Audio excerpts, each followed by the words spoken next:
Jake's POV. I sighed and signed some release paperwork from the precinct, which meant that I was finally able to be let out from holding. "I'm sorry that this happened to you, Jake," Robert, my family's lawyer, said, and handed me my stuff. The officers had confiscated everything I had when they arrested me. "It's annoying, but the lease is over," I said, and slipped my jacket back on.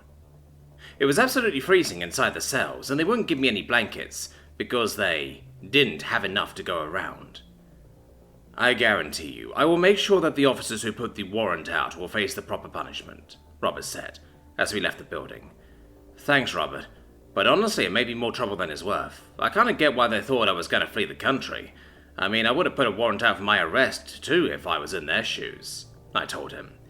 "Yeah, but you may be able to get compensation if we do file charges," he said. I was gonna ask how much, but decided against it.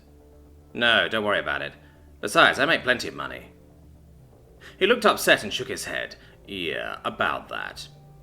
We arrived at my car and stopped. "If I'm going to defend you, I need to know where you got so much money, despite losing your job nearly a year and a half ago." "I sell paper now, and other stuff," I told him. He took a deep breath and held it for a moment. "Drugs?" "No, I don't sell drugs." He sighed, relieved. "Then what? It must be something expensive to make so much money." I smiled and decided to tell him the truth. It's not like he would believe it anyway. I sell sheets of paper and what is essentially a portion of my life force to birds, and they pay me in gold coins.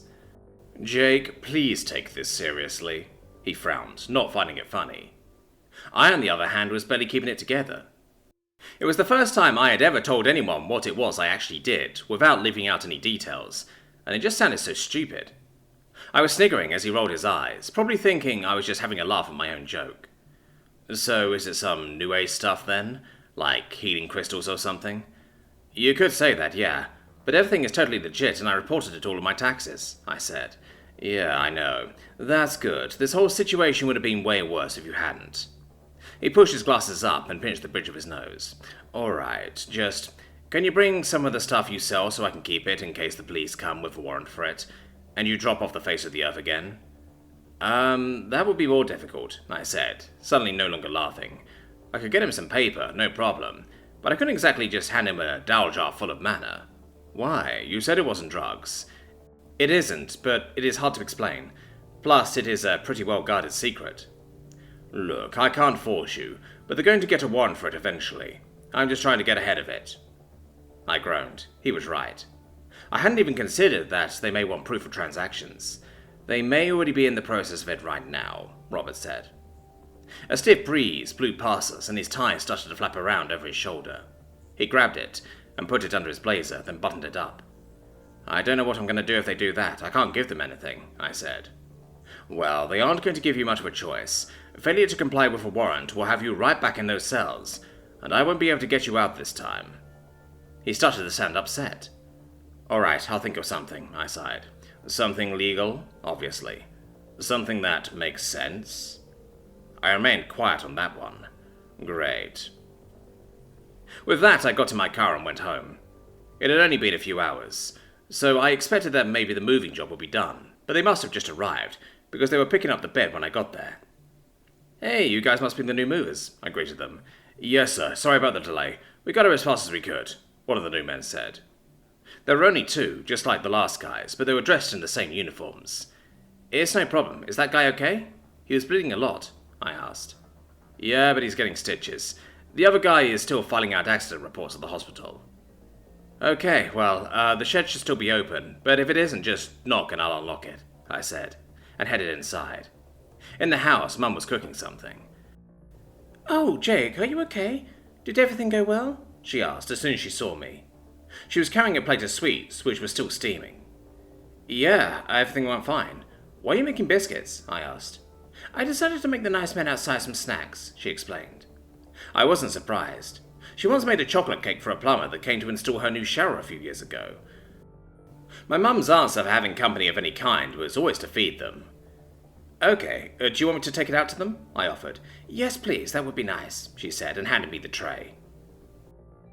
I took it out to them, explained why she made it, that she does this for everyone, and asked if they wanted me to put it into their truck for them.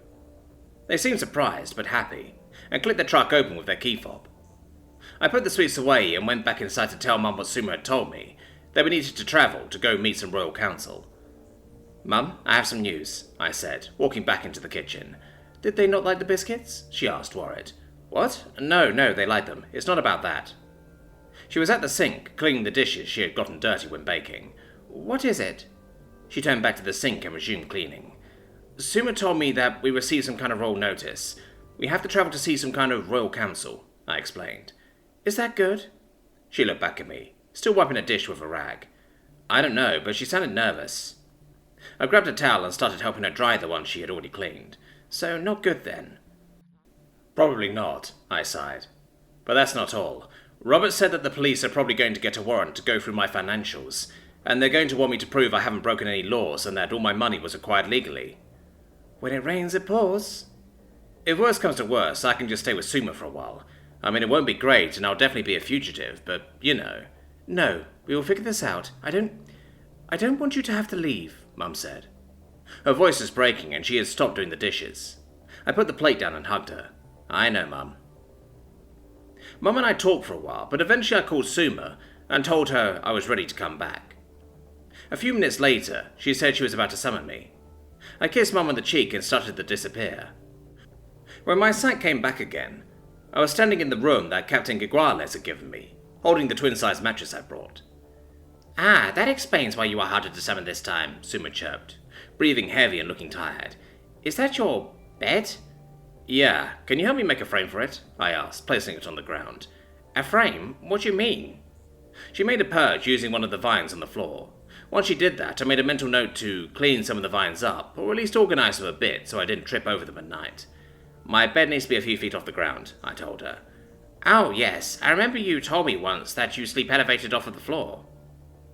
I had a flashback to that one time when Sumo summoned me from my bed, and I fell to the ground in front of her. That was probably what she was thinking about too. "Yeah. Can you help me make a frame?" "I can help you if you need it, but you can manipulate the vines as well as I can now. It should not be a difficult task for you anymore," she said. "Yeah, I just think it will go faster is all." "Very well," she said, and started moulding several vines. "Just two on your side, what I do here." She nodded and copied me. It didn't take us long. I didn't need anything fancy after all, just 4 legs and a few supports. "Is this how you wanted it?" "Yeah, this looks good." I looked around the room, making the frame use most of the vines in the room, so that was one problem solved at least. The rest of the room felt empty. It was almost entirely made of moulded stone, so it had an unnatural smoothness to it. The only non-stone parts were the vines on the floor, and some vines that made up my makeshift door. Originally I was supposed to use magic to open a hole in the stone wall, but when I tried to, I accidentally turned the stone into a different colour. I spent the next 30 minutes explaining to the captain and the lieutenant the differences between metamorphic, igneous and sedimentary rocks, and how I imagined them during the spell. They were interested in the spell and the explanation, but didn't want me to change the colours of the walls every time I got up to pee in the middle of the night. The vine door was added a day later. "By the way, I told Mum about the council summons," I said. "How was she?" "Not happy. She is stressed out about everything that is happening."